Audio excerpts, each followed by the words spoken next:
Welcome back. Liz, I mean, you heard what Peter de Villiers said. I mean, you've written extensively about rugby, you've got a recent book about it. I mean, is there an extent which he's, I think, tactfully referred to it as a cultural problem? Does that exist? Look, I don't know. I'm not a black player, so I can't talk for black players. But yes, but you know a lot about rugby. Look, I do. I did interview black players who were in Springboks who did feel slighted. Who did feel that things were harder for them than they were for white players. But I think that the problem lies with the grassroots. 21 schools in this country produce 40% of Springboks since 1992. And that's the traditional schools, either former Model C or private schools who have traditionally white demographics. That is why so few black students come through, Springboks come through. And if you look at the Eastern Cape, which is the reservoir of black rugby, where most black rugby is played, you still have 5 or 6 formerly Model C schools who play rugby and they do their best, but they get absolutely no help from anyone.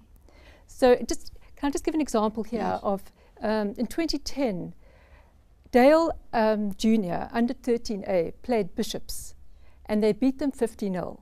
The same thing happened last year.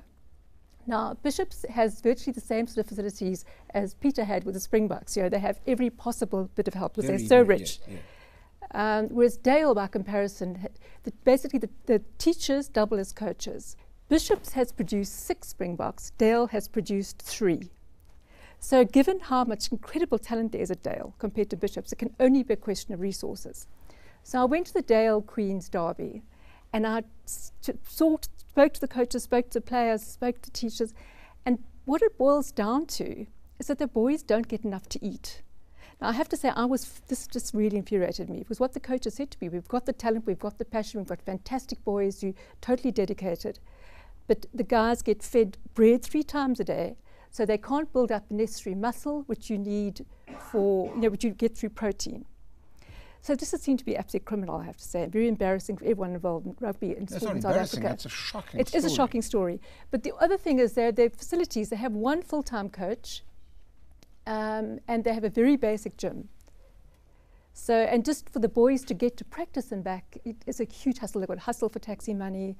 Everything is a struggle. You see, now, I mean, if that story, if it's true about Dale, which I'm sorry, because my conception of Dale when I was a kid was that it was one of those private schools. If it's true about Dale, it must be true about many, many, many schools in this country, DG. No, of course. Look. I mean, let's leave the Springbok side aside of the matter. Look, what Liz McGregor is saying is you're never going to get that kind of transformation until we do something on the ground. Certainly. And so what are we doing on the ground? That is why the school sport program is our flagship program as the Department of Sport and Recreation. And that's where we spend the bulk of our resources. 40% of our entire budget goes to school sport. And that shows the type of commitment we have towards ensuring that the leagues do get to play and that the resources are shared equitably with previously disadvantaged schools. And we have, since 2012, began the National League. Rugby is one of those codes which are played in the league. And the issues that are being raised of nutrition and issues that's deeply disturbing. Of access to resources it's an issue for the country. The issue of poverty and unemployment and inequality is the triple challenges facing the country as a whole. So you've got experience of this. So what I'm being told, which is not surprising because it reflects the entire country, is that if you're a black player, you've probably got to be about 3 times as good as the white player because you've had none of the advantages. That is true. I think maybe one of the findings that we found as this Transformation Rugby Coalition was that school sport, it's one of the problems. It's not the Department of Sport in this country's problem only. Seg2 is the problem, basically, in this country when it comes to issues of extramural activities. Why is it a problem? In a sense that when clubs... There's a program that we once tried, even SARU themselves, they tried that program, which is called the Club Link, Schools Club Link program, where clubs must adopt schools.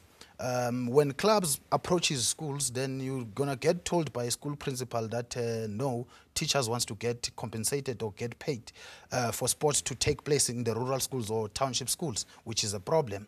Now, going back to what Liz have mentioned, out of the 3 Springboks that Dale has produced, they've produced them after how many years in between, which it shows that we've regressed is a problem.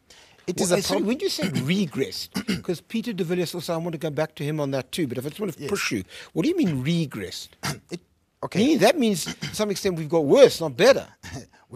We've got worse in a sense that... What have we got worse on? That's what I want to know. We've got worse in a sense that even if you look at the sectors that used to maybe enable or assist in making sure that we perform in terms of marathons, we perform in soccer, we perform in rugby, you find that businesses like sectors like the mining industry in the country, they used to have mining competitions whereby in terms of social responsibility within communities. And you're saying it's not happening now? It's not happening. If it's happening, it's very, very minimal. So the problem must not be only diverted or directed to only maybe SRSA.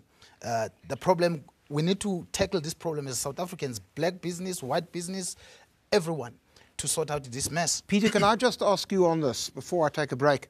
What I wanted to know is, I mean, you mentioned earlier to us that in 2005 we were doing reasonably well and you found there was a regression. Is that because the kind of story that Liz McGregor tells us in your experience is happening right across the board? We're not improving there. The 3 people on the other side, they are talking the same thing, and that's a worrying fact that everybody else sees there's a threat and not as a progression. What I found as a fact in a few schools that I do know, some schools opened their doors because their numbers weren't great. They opened their doors for the black pupils. That pupils started to prosper, and I know of a team who had in their 15-man squad or team, they had 11 black players. The parents of that school said to the principal that the culture of the school is becoming to take on a black jacket now. They must change it, and the intake of the school now is now 90% white again, because they have to remain and keep to those kind of things. And that is the problem that we can't see in the heart and the minds of the people. And now we force people like the minister, we force them to actually make a law around it so that we can discipline people. Got you. Thank you very much. I need to take a break and then we'll come back.